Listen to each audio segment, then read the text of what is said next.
지난 우리 교단의 그 신문인 기독공부라는 칼럼에 보니까 대구에 대봉교회라는 교회가 있어요.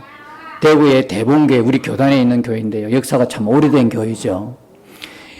그게 목사님이 계신데, 박희종 목사님이 계신데, 그분이 칼럼을 이렇게 적어서 올린 것을 이렇게 보다가 무심결에 보다가 내용이 참 마음에 와닿더라고요. 어떤 내용이냐면 7월달이 되면 15년 전에 돌아가신 원로 목사님이 생각이 난다는 거예요.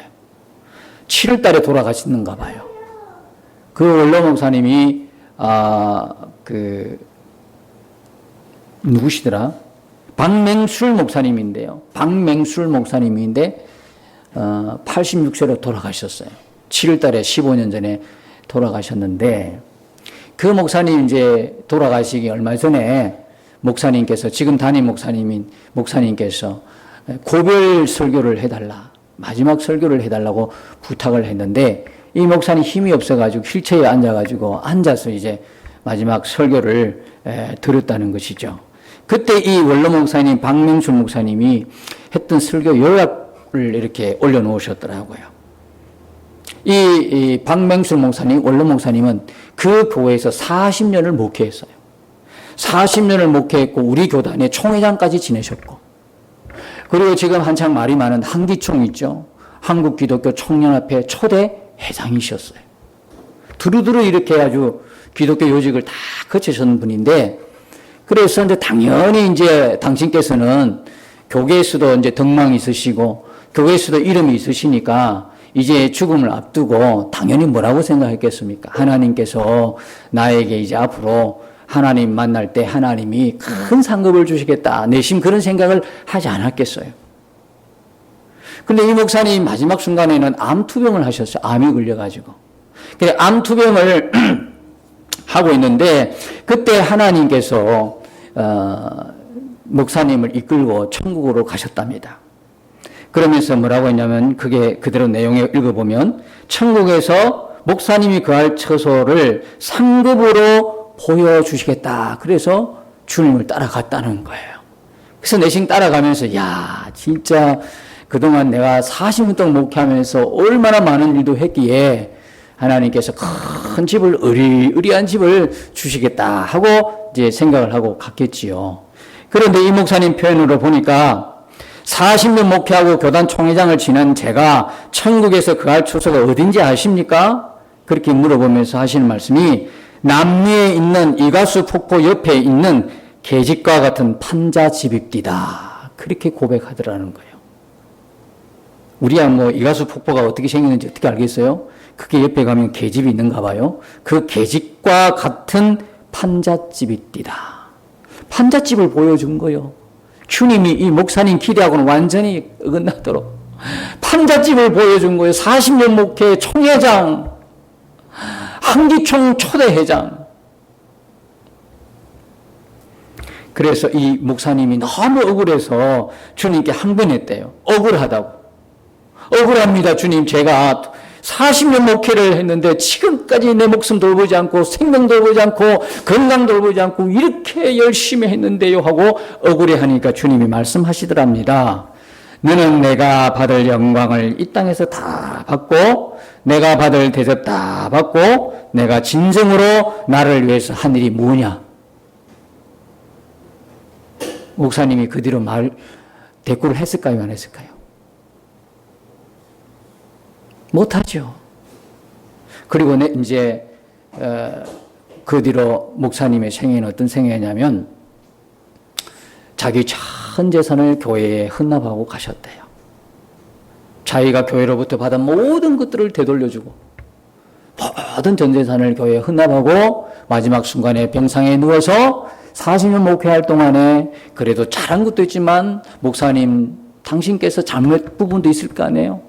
그래서 그것 때문에 상처 입은 교우들을 다 한 사람씩 불러서 용서를 구하고 축복 기도하고 성경에 맞는 이름들을 40년 동안 목회했으니까 한 사람 한 사람의 너무나 잘 알 거 아니에요.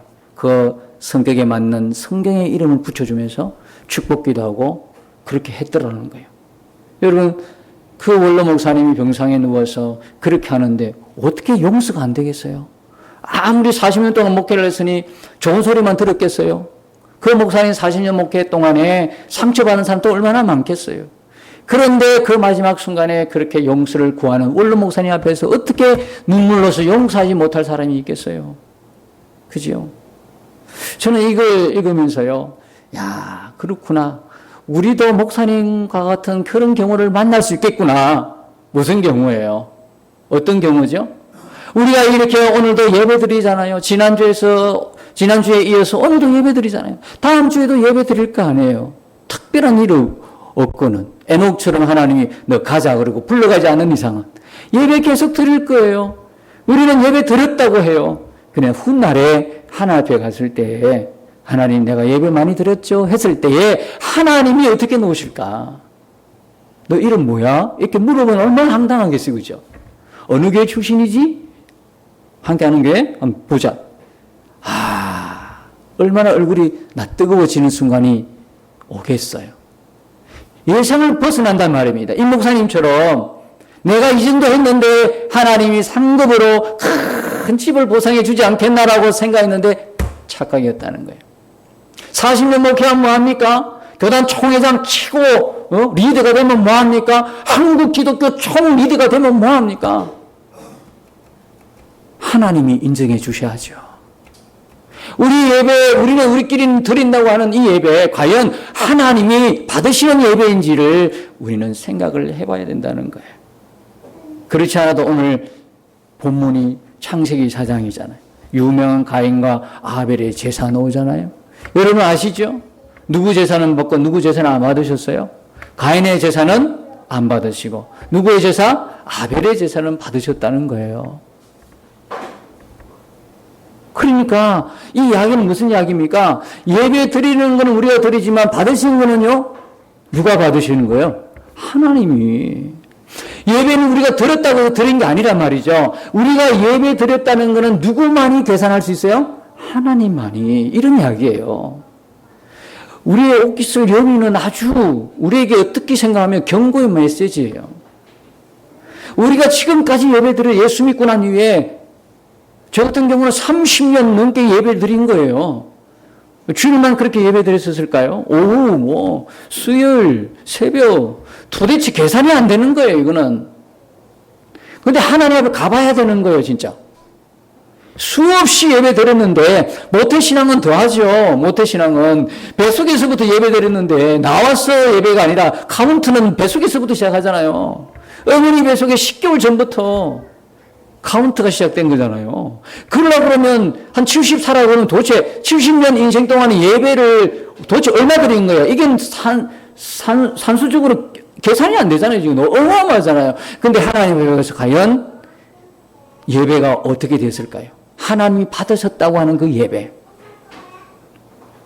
오늘 우리가 하나님 받으시는 예배가 뭔가, 안 받으시는 예배가 뭔가를 말씀을 통해서, 본문을 통해서 알려고 하는 것이죠. 여러분, 이 말씀을 여러분 설교를 많이 들으셨죠? 들으면서 한 가지 여러분이 갖고 있는 게 있었잖아요. 왜 가인의 제사는 하나님 안 받으셨지? 이런 내용이잖아요. 그러면 여러 가지 내용이 나오잖아요. 인간 됨됨이가 못됐다, 가인은. 인간의 됨됨이가 못됐다. 아니면 뭐 피해 제사가 아니었다. 뭐 아니면 재물에 문제가 있었다. 뭐 이런 거요. 아니면 뭐 마음을 다하지 못했다. 뭐 열심을 안 냈다. 뭐 정성이 없다. 뭐 이런 식으로 또 우리가 들었을 수 있는 내용이죠. 과연 하나님이 받으신 예배는 뭔가, 안 받으신 예배는 또 뭔가, 우리 오늘 이 본문을 통해서 알려고 하는 것입니다. 자, 이 본문을 이렇게 여러분 유추해 볼 것 같으면요, 그 전 장으로 다시 돌아가야 됩니다. 자, 어디서부터 돌아가냐면, 아담과 하와로부터 다시 돌아가야 됩니다. 이 아담과 하와가 에덴 동산에서 쫓겨나죠. 그게 어디에 나오냐면 3장 24절에 나옵니다. 이같이 하나님이 그 사람을 쫓아내시고, 그런데 4장으로 넘어가 보면요, 4장 4절에 보면 불과 몇 절 사이에 쫓아내실 때는 언제고, 또 여호와께서 아벨과 그의 제물은 받으셨으니 이렇게 되는 거예요. 쫓아내시고 받으셨다는 거예요. 에덴에서 쫓아내고 받은 이게 어떻게 가능하죠? 에덴산에서 쫓겨난 이들이 어떻게 하나님 그 예배를 제사를 받으셨게 됐나요? 쫓아내고 받아 이게 어떻게 가능해졌냐 이 문제입니다. 이게 모든 인류의 문제예요. 하나님으로부터 죄를 지어서 쫓아냄을 당한 인류 사람 그죠? 그 사람이 어떻게 용서를 받고 다시 받아들여졌냐 이거죠. 제사를 하나님이 받으셨다는 이야기는 뭐 하셨다는 이야기예요? 쫓김을 당하셨을 때 하나님과 끊어진 관계가 제사를 받으셨다는 의미는 뭐냐면 회복이 됐다는 이야기거든요. 끊어지는 것이 다시 이어졌다는 거거든요. 무너진 관계가 회복이 됐다는 이야기거든. 하나님이 받으셨다는 이야기거든요. 그렇잖아요. 그죠? 죄로 인해서 끊어진 하나님 관계가 다시 이어진 거예요. 회복이 돼. 이거 어떻게 가능한 일이죠? 이게 어떻게 가능한 일이에요? 모든 인류에 있어서 가장 큰 난제, 가장 어려운 문제가 뭐예요? 죄인인 우리가 어떻게 하나님 앞에 어렵다함을 입느냐 이 이야기거든. 그렇잖아요. 우리가 하나님의 그 죄를 지어서 하나님으로부터 그죠? 원죄라는 게 원죄. 태생부터가 죄인으로 태어나잖아요. 그래 가지고 그 원죄로 인해서 하나님과 떨어지고 하나님과 멀어지고 끊어지고 그리고 죄인이라고 하는 그런 인간이 됐는데 이 인간이 어떻게 하나님의 어렵다함을 입고 다시 하나님과 관계를 회복할 수 있었느냐 이 문제가 가장 인류의 난제였어요. 하나님이 이걸 어떻게 해결해 주신 거예요? 그래서 창세기 3장 15절에 보면 원복음이 나와요. 그 원복음이 뭡니까? 에덴 동산에서 하나님과 같이 놀다 함께 거하던 아담과 하와를 누가 꼬셨어요? 뱀이 찾아와서 꼬시죠. 뱀 안에 누가 역사한 겁니까? 사단이 역사하는 거예요. 그래서 하나님께서 먹지 말라고 하는 나무의 열매를 따먹게 합니다. 하나님께서 나타나셔서 물어보십니다. 누가 이렇게 했느냐? 누구에게 먼저 물어봤습니까? 아담에게 물어봤습니다. 아담에게 물어봤더니 하와의 탓으로 돌립니다. 하와의 탓으로 돌립니다. 하와한테 또 물어봤습니다. 누가 이랬냐? 뱀이 꼬셔서 그랬습니다. 그래서 하나님이 뱀에게 저주를 내립니다. 여러분 옛날에요 저주받기 전에 뱀은 어떤 동물인지 아십니까? 어떤 동물이겠어요? 덜짐승 중에 하나였어요. 덜짐승 중에 가장 강교한 자가 뱀이에요. 그게 3장 1절에 나오는 거예요. 그래서요 그렇게 생각하면 덜짐승이라면 덜짐승은 4발 가진 거예요. 뱀은요 원래는 4발 가진 덜짐승이었어요. 저주를 내리죠. 어떤 저주요? 배로 다닐 것이며 그러니까 이 뱀의 배로 땅을 기어다니고 흙을 양식으로 삼게 돼서 저주를 받아서 그렇게 된 거예요. 그러면서 하나님이 뭐라고 이야기하냐면 창세기 3장 15절에 바로 그 뒤에 내가 너로 여자와 원수가 되게 하고 여자의 후손과 너의 후손이 원수가 되게 하리니 그렇게 해요. 여자의 후손이 너의 머리를 어떻게 해요? 상하게 하고 너는 그의 발꿈치를 상하게 할 것이니라. 이게 뭐예요? 예수님이잖아요. 예수님 십자가에 일어날 일이잖아요. 그걸 여기 창세기 3장 15절에 말씀하시 그래서 이걸 신학적으로 원복음이다 그래요. 인간이 망가뜨리는 것을 내가 하리니 하고 하나님이 다시 구원의 계획을 잡으시고 구원을 말씀하시는 거예요. 그리고 나서 그 말씀을 하시고 나서 이제 뭡니까? 하와에게는 아이를 낳는 잉태의 고통을 더하시는 겁니다. 잉태의 고통을 더하시고 남자에게는 뭡니까? 땅이 저주를 받으니까 수고로이 땀을 흘려야 겨우 열매를 먹게 하신 거예요. 그러고 나서 그 뒤에 사건 보면요. 또 3장 24절인가요? 거기에 보면 어떤 사건이 나와? 3장 21절이네요. 여호와 하나님이 아담과 그의 아내를 하여 가죽옷을 지어 입히시니라. 그래요. 자, 보십시오. 자, 하나님께서 원복음을 이제 아담과 하와에게 줍니다. 사단도 이제 그걸 다 들은 거죠. 그러니까 후손이 두 갈래로 갈라집니다. 하나는 무슨 후손? 여자의 후손이 있습니다. 하나는 무슨 후손? 뱀의 후손이 있습니다. 인류는 두 부류로 갈라지게 되어 있습니다. 창세기부터 이렇게 갈라집니다. 죄를 짓고 난 이후에 두 부류로 갈라집니다. 어떤 부류? 여자의 후손 부류, 그 다음에 뱀의 후손 부류, 다시 말하면 사단에 속한 부류, 그죠? 여자의 후손은 뭡니까? 결국 여자의 후손을 통해 누가 나오십니까? 누가 오십니까? 그리스도가 오시는 거예요. 하나님 구속사의 라인을 말합니다. 두 갈래로 나눠집니다. 이 두 부류는 뭐냐면 두 나라와 두 진영입니다. 하나님의 나라와 사단의 나라로 갈라지는 것이죠. 두 진영은요, 여자의 후손과 뱀의 후손으로 나눠지는 것입니다. 애시당초부터 여기서부터 이제 두 부류로 모든 사람들은 이 두 부류 중에 한 부류에 속하게 되어 있는 것입니다. 그러면서 여자의 후손으로 온 그 그리스도께서 결국은 뱀의 머리를 상해할 것이다. 깨부실 것을 말씀하시는 거예요. 그래서 하나님께서 여기 보여주신 것은 바로 그리스도의 구속의 대속의 그 속죄의 그 복음을 말씀하신 거예요. 그래서 이걸 원복음이라고 그래요. 그러면서 아담과 하와에게 뭘 보여주시냐면 그동안 입고 있던 무슨 옷? 무화과 나무 잎을 벗기시고 무엇을 옷을 입히십니까? 가죽 옷을 입히십니다. 그 말씀만 하시고 그냥 그대로 있으신 것이 아니라 보는 앞에서요. 보는 앞에서 여러분 가죽 옷을 지어 입히면은 그냥 하나님이 도깨비 왕으로 똑딱 하고 가죽 옷이 생겼을까요? 미니 스커트가 하나 딱 생겼을까요? 뚝딱 바지가 하나 생겼을까요? 그렇지 않죠. 하나님이 가죽 옷을 지어 입히실 때는 무슨 일이 벌어진 거예요? 그 전에 이 성경에는 다 기록을 못한 거예요. 그 전에 어떤요? 짐승을 죽이는 거예요. 짐승을 죽이면 뭐가 흐르죠? 피가 흐르는 거예요.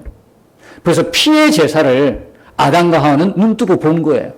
하나님이 다 그걸 가르쳐 주신 거예요. 왜? 이 피를 흘리는 건 누구의 피를? 결국은 그리스도의 피예요. 대속의 은혜, 구속의 은혜, 하나님이 이렇게 구원할 것을 미리 아담과 하와에게 말씀하신 거라고.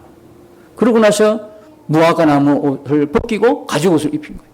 여러분, 우리 죄는요, 우리 힘으로는 절대 안 된다는 이야기입니다. 내가 지은 죄는 내 노력으로, 내 행위로는 절대로 없이 할 수 없다는 게 뭐냐면 하나님이 가죽 옷을 입혔다는 거예요. 우리의 죄는 오직 예수 그리스도의 보배로운 피로 인하여 대속받습니다. 예수 그리스도의 피로 우리는 구원받습니다. 다른 어떤 것도 인간의 노력, 인간의 행위, 인간의 업적, 공로 아닙니다. 종교 아닙니다. 예수 그리스도의 구속입니다. 예수 그리스도 우리를 대신해서 십자가 죽으실 것만 우리에게 구원이 되는 것이죠. 그러니까 아담과 하와를 분명히 눈으로 보고 봤습니다.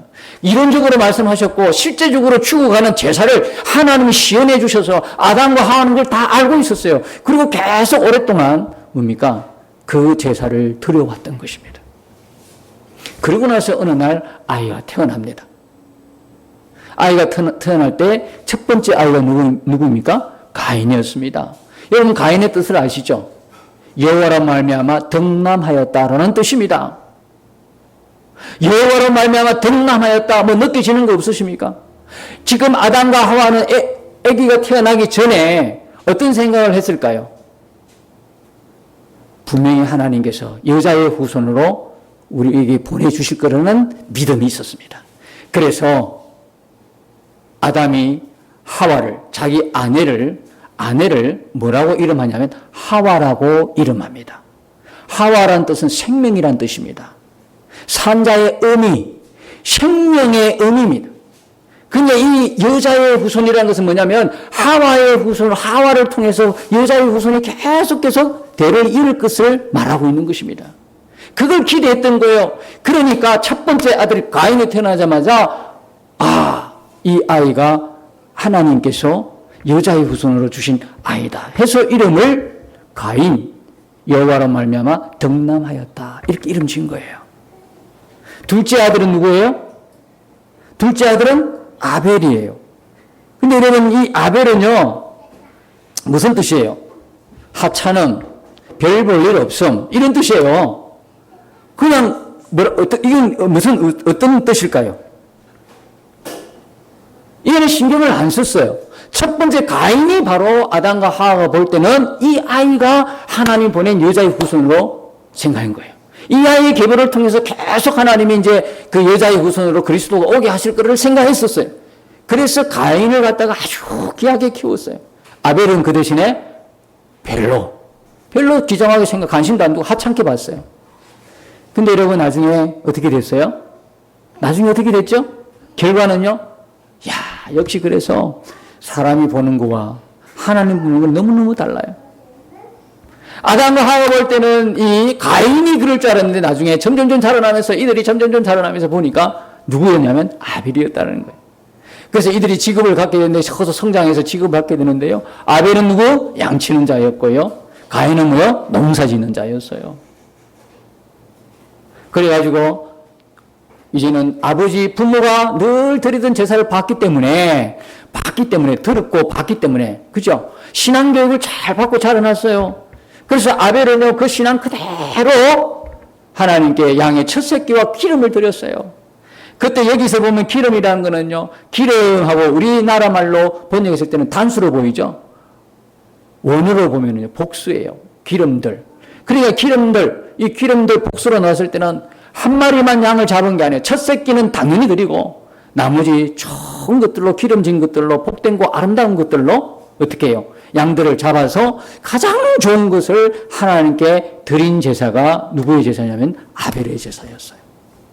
피의 제사였고 아벨의 제사가 가장 귀한 게 들었어요. 반면에 가인이 드린 거는 뭐예요? 땅의 소산으로. 왜? 농부였으니까. 여러분 여기 있어요. 하나님이 가인의 제사를 안 받은 거는요. 땅의 소산물로 드렸다고 안 받은 게 아니에요. 여러분 우리가 알잖아요. 우리가 레위기 지난번에 번제했죠. 레위기 1장만 했죠. 번제했을 때에 하나님께서 제물을 딱 정해 놓으셨던가요? 아니죠. 어떤 데는 소고 누구에게는 양이고 염소고 어떤 비둘기였죠. 이거는 하나님이 어떻게 하셔서 이렇게 정하셨다고요? 예배 드리는 자의 제사 드리는 자의 형편을 생각하고 고려해서 했던 거예요. 하나님이 보낸 거는요. 그 제물이 크기와 어떠함이 아니에요. 뭐였다고 했어요? 제물을 드리는 사람의 마음이었고 믿음이었다는 것이죠. 그러니까 여기에 땅의 소산물로 드리는 거는 지극히 당연한 거예요. 그게 뭐냐면 다음에 소제입니다. 소제. 나름대로 가인도요. 소제를 드릴 때에 땅의 곡식으로 드리면서 이걸 소제로 하나님께 드리는데요. 소제는 반드시 단독으로 드려지지 않고 번제와 함께 피의 제사와 함께 드렸던 감사의 예물이거든요. 감사의 제사인데 이 예물을 드릴 때 땅의 소산으로 땅의 것으로 드릴 때도 나름대로는 최선을 다해서 드린 거예요. 그냥 뽑아서 드린 것이 아니라 이 제사의 그 전문가 되신 분들의 이야기를 들어보면 이렇게 드린 제사는 8번이나 뭡니까? 탈곡을 하고 볶고 다지고 이래서 아주 고운 가루로 드리는 게 소제거든요. 나름대로는 최선을 다해서 열심을 다해서 드린 거예요. 그러니까 가인의 제사를 안 받은 거는 열심이 없다, 부족하다, 정성이 없다 이런 것 때문에 안 받으신 게 아니라고요. 똑같은 열심과 뭡니까? 정성이 있었어요. 근데 결정적으로 가인의 제사는 안 받으시고 아벨 거는 받으셨단 말이에요. 그런 어디서 찾을 수 있을까요? 그 원인은. 예. 뭐라고 생각하십니까, 여러분은? 뭐라고 생각하세요? 그렇게 아버지로부터 어머니로부터 아담과 하와로부터 신앙교육을 받지 않았겠어요? 태어나자마자 늘 제사 드렸고 그죠? 그걸 다 보고 자랐단 말이에요. 그리고 세월이 지난 후에 이제 이들이 장성해서 이들 스스로가 드릴 수 있는 위치가 되니까 한 거예요. 각자가 보고 들은 대로 드렸어요. 근데 한 사람은 양의 첫 새끼와 기름으로 드리고 한 사람은 땅의 소산물로 그냥 드린 거죠. 여기 이 드리는 건 전혀 문제가 없다니까요. 그럼 뭐가 문제일까요? 어떻게 생각하세요? 뭐가 문제예요? 그게 힌트를 주는 말씀이 히브리서 11장 4절에 있어요. 믿음으로 그랬어요. 믿음으로 아벨은 가인보다 더 나은 제사를 하나님께 드림으로 그랬어요. 더 나은 제사를 하나님께 드렸다. 뭐로요? 믿음으로. 그 예물로 하나님께서 그를 증거하셨다라는 말이 나와요. 그 예물에 대해서 하나님이 정언하셨습니다. 그 말씀이 나와요. 그러니까 여러분 제물보다도 뭐가 먼저예요? 믿음이 먼저인 거예요. 여러분이 재물이 어떠냐, 하나님 왜 그걸 보지 않고 드리는 자를 보냐면, 드리는 자의 뭘 보기를 원했다? 믿음을 보기를 원했다는 거죠. 믿음이 있으니까 재물이 있는 거예요. 재물이 간다고 해서 믿음은 가지 않아요. 믿음이 있으니까 여러분이 하나님 앞에 드리는 예물이 있잖아요. 헌금이 있잖아요. 뭐로 드리는 거예요? 믿음으로 드리는 거예요. 믿음이 있으니까 헌금이 있는 거예요. 믿음이 있으니까 예물이 있는 거예요. 믿음이 빠지면 예물 드리는 게 뭐가 되는 거예요? 기부가 되는 거예요. 그래서 세상은요, 기부금이라 그렇게 말하는 거예요. 믿음 없이 단순하게 액수만 보니까 국세청에서는 그걸 기부금이라 보는 거잖아요. 그래서 연말 되면 항상 뭐가 있습니까? 기부금 정산이 나오잖아요. 그렇죠. 그러니까 거기는 믿음이 없어. 국세청은 우리에게 믿음을 안 봐요. 그러니까 기부금이 되는 거예요. 적성이 되고 기부금이 되는 거예요. 믿음 없이 드리는 예물은 그런 거예요. 하나님과 전혀 상관이 없어요. 여러분들이 액수와 관계없이 최선을 다해서 가장 값지고 기름진 것으로, 아름다운 것으로 반드시 드릴 때 뭐가 있어야 돼요? 믿음으로. 믿음이 있으니까 가장 값지고 기름진 것을 드릴 수 있죠. 그렇잖아요. 그런데 여러분 아십니까? 재미난 이 본문의 이 한글 성경보다는 본문을 보면, 히브리 원어로 보면 참 재미있어요. 가인이 드려지는 이 소산물 있죠. 여러분 생각하세요. 밭에서 또 이렇게 논에서 농작을 딱 하면요, 그게 단술까요, 복술까요? 그렇게 거둬들이는 거는, 농장 열매들은 하나일까요? 아니죠. 여러 개 되는 거예요. 그렇지 않습니까? 여러 개. 그런데 가인이 드렸던 이 농작물, 수확물은요, 하나님께 드렸던 거는 단수로 나와 있어요. 무슨 이야기입니까? 원문에는 단수로 나와 있다고요. 아벨이 드리는 기름은 복수인데 이 가인이 드리는 열매는 단수로 나와 달랑 하나만 드렸다는 거예요. 무슨 의미입니까? 믿음이 없으니까 어떻게 드렸다? 믿음이 없으니까 그냥 대충 드린 거야. 믿음이 없으니까. 정성은 다했다고 하지만 믿음이 없으니까 가장 좋은 것을 놔두고 그냥 제사니까, 그냥 예배니까 그냥 드린 거예요. 오늘 예배하면서도 그런 마음일 수 있어요. 그냥 오늘 주일이네, 아유, 안 가면 안 되겠고, 그래서 그냥 아유, 예배 드리러 가야지 뭐, 이런 마음으로 드리는 이 마음이 아마도 가인 쪽에 가깝지 않을까요? 그럼 아벨 쪽에 가까운 예배는 뭐예요? 아벨 쪽에 가까운 예배는 피의 제사, 가장 귀한 것 드리는 예배, 내 몸을 드리고 내 몸을 헌신해서 내 몸을 산제물로 드리는 예배, 그리고 그리스도의 대속, 그리스도의 피 없이는 나는 구원받을 수 없다고 하는 하나님이 세워주신 그 구원의 은혜, 대속의 은혜를 감사하면서 그 은혜로 하나님 앞에 드려지는 예배, 가장 귀하고 가장 소중한 것 하나님 앞에 그 은혜에 감사하며 드리는 예배, 내 몸을 하나님의 산제물로 드리는 그 예배, 그 예배가 아벨의 제사에 가까운 예배예요. 하나님이 그걸 받으신다는 거예요. 하나님 부족해서 우리에게 뭘 가져오라는 게 아니고 정말 예배드리는 자의 그 믿음, 그 마음, 그걸 보시겠다는 거예요. 여러분, 이게 뒷부분을 또 보면 어떤 부분이 뭐냐면, 가인이 제사가 안 드려졌을 때 얼굴이 달라집니다. 하나님 앞에 드려지지 않을 때 가인이 5절에 보니, 끝에 보니까 몹시 분하여 안색이 변했다고 했습니다. 여러분이 큰일 날 이야기입니다. 지금 안색이 변하고 분해 있고 얼굴이 변해 있는데 지금 누구 앞입니까? 하나님 앞인 거예요. 그렇게 믿음이 없으니까 하나님 앞이라고 하는 이 의식이 없어지는 거예요, 지금. 그리고 마음대로 분하고 마음대로 안색받고 마음대로 화를 내는 겁니다. 여러분, 저는요, 교회 안에서도 예배 드리면서도 그런 경우 참 많이 봤습니다. 우리가 예배 드리면서도 하나님을 의식 못하는 경우가 참 많습니다. 하나님 앞이라고 하는 코람도, 하나님 앞에서 이 예배를 하나님께서 드리신다, 하나님께 받으신다, 하나님께 우리가 예배를 드린다, 이 의식 까마득히 잊어버리고 예배를 형식으로 드리는 경우를 많이 봤거든요. 이게 얼마나 아찔한 순간인지 아십니까? 그러니까 마음대로 얼굴빛을 막 부르락 화내고 분하고 막 이런 걸 다 내색을 하는 겁니다. 이게 지금 하나님 앞이라고 하는 걸 전혀 가인은 인식을 못하고 있어요. 그래서 정말 중요한 건 우리가 매 순간 예배 드리면서도 잊어버리기 쉬운 하나님의 존재, 하나님의 앞이라고 하는 의식을 우리는 회복하는 것이 살아있는 예배를 드리는 비결인 것입니다. 우리가 예배는요, 우리끼리 모여서 예배 드리는 것이 아니라 지금 하나님 보좌 앞에, 그죠? 아까 우리 찬양했지 않습니까? 구원이 주의 보좌 앞에 있는 하나님과 그의 어린 양께 있도다. 우리의 예배가 그분 앞에서 드려진다고 여러분이 생각만 가져도 우리 예배가 얼마나 생동감 있고 살아있는 예배가 되겠습니까? 계속해서 이 가인 모습 보면 그렇게 하나님께서 경고를 하셨으면, 그죠? 그럼 수도했어야 되는 거 아니겠습니까? 7절에 보니까 뭡니까? 끝에 보면 제가 너를 원하나 너는 죄를 다스릴지니라고 말씀하셨거든요. 제가 너를 원한다는 말이 뭡니까? 지금 제가 문턱에서 여차하면 잡아먹듯이 우는 사자처럼 딱 째려보고 있는 순간이라 이 말입니다. 우리가 죄를 뭡니까? 죄를 버리지 않으면, 죄를 품고 있으면 금방 뭡니까? 사단이 우는 사자는 금방 잡아먹듯이 이렇게 항상 대기 중이다. 항상 준비 중에 있어서 하나님께서 가인에게 뭐라고 이야기하냐면 죄를 다스려라. 죄의 마음을 다스려라.